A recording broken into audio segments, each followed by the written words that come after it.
Welcome to A Taste of Justice. I'm Professor Angela Mae Kupenda.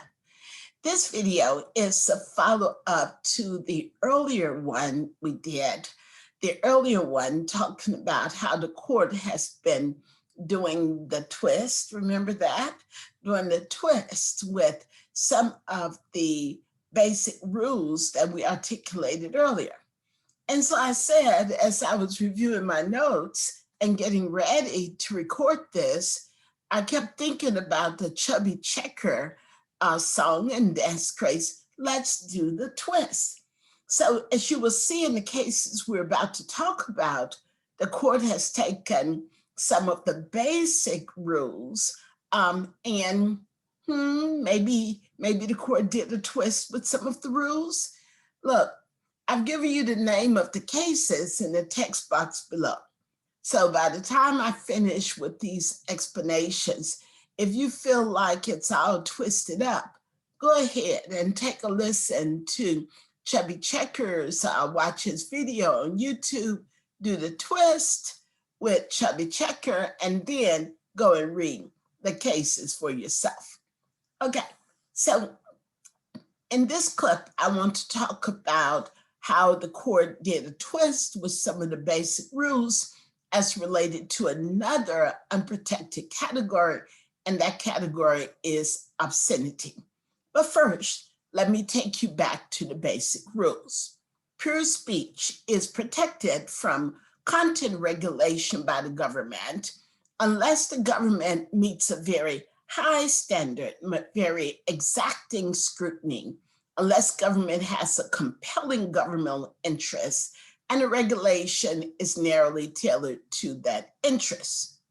But the court said there is some speech that has only slight value and it could cause great harm, and government is allowed to regulate it more freely. In the unprotected category, one unprotected category is obscenity, and is something obscene or not, the court has formulated a test from the Miller versus California case that we talked about before. If the speech falls in that category, according to Miller, government may regulate it with a very low level called rational basis, rationally related to a legitimate governmental interest. So we have pure speech, protected from governmental regulation of its content, unless government satisfies a very high test, unless the speech falls in an unprotected category like obscenity. But the court twisted it a bit. The court says there is some speech that may not meet the Miller test of obscenity, but it's almost there. The court called it nearly obscene. It's almost obscene. It's indecent. And so even though it doesn't meet the Miller test, it's not the kind of speech the court said we want to give the most protection to. The court said it's not the kind of speech that we send our sons and daughters off marching to war to defend. So the court said we're not going to put it here and give it the highest protection. But it doesn't meet the Miller low-level test. The court said we're going to put it somewhere in the middle, and we're going to call it nearly obscene and give government a little more leeway in regulating it, even though the speech doesn't meet that low-level test. Are you doing the twist now? So what is this speech? Let me tell you about a few. Well, first, let me go back.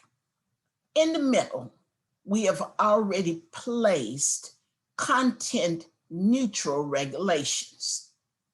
So if there is a regulation that is content neutral, it is a reasonable time, place, and manner regulation. The court evaluates it in the middle. It doesn't have to have a compelling governmental interest, but it has to have more than a legitimate governmental interest. It must have a important or substantial governmental interest and be content neutral. So let me tell you about a case.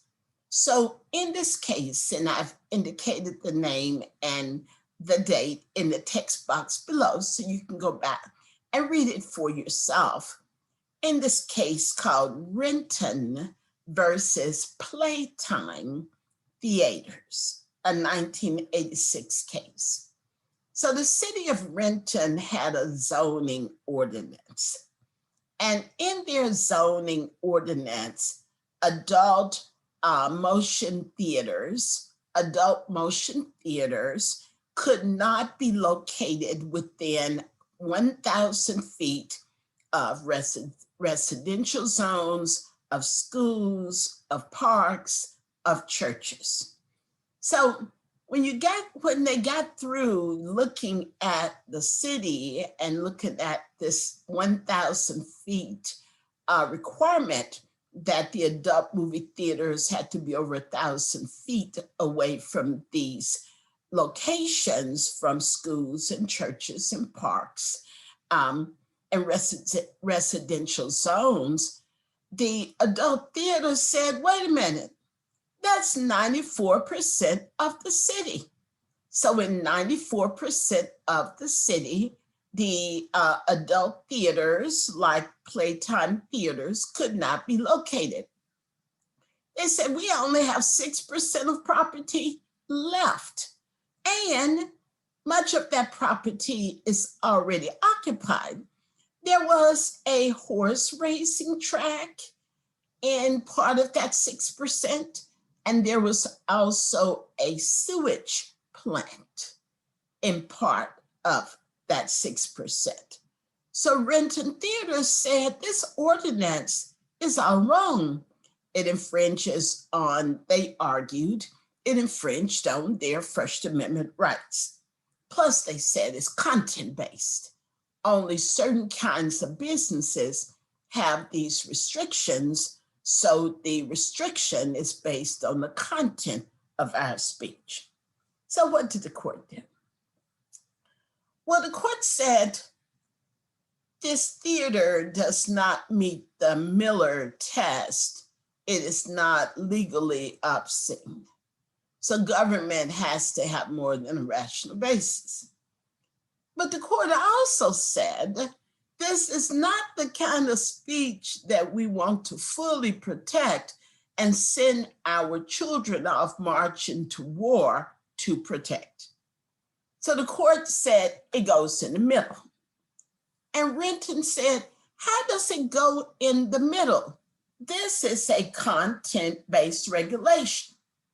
The court's response was, well, maybe, the court started doing the twist. The court said, maybe it is only applicable to certain kinds of businesses, but the court said, the city is not really worried about the content of your speech. The city's predominant concern is with the secondary effects of your speech. And the secondary effects, according to the court, of these adult theaters was the concern that it may lead to crime or prostitution or what have you. And since the city's concern was with the secondary effects, that kind of eliminated the content neutral requirement, and government could regulate it under a middle standard, not protected and requiring strict scrutiny, not unprotected, all government needs is a rational basis, but something in the middle. If government has a substantial or important interest And here the court said the interest was in not silencing the content of the message, but to address, the predominant concern was to address the secondary effects of this business. So what do you think about that? Let me give you another one. In Los Angeles versus Alameda Books, the court upheld a law that required the dispersion of adult businesses. In LA, they did not want all of these adult theaters to be in one area. They wanted them to be dispersed rather. And the court said that they were going to uphold that law again in the middle, because the concern was not so much with the speech itself, with the content of the speech.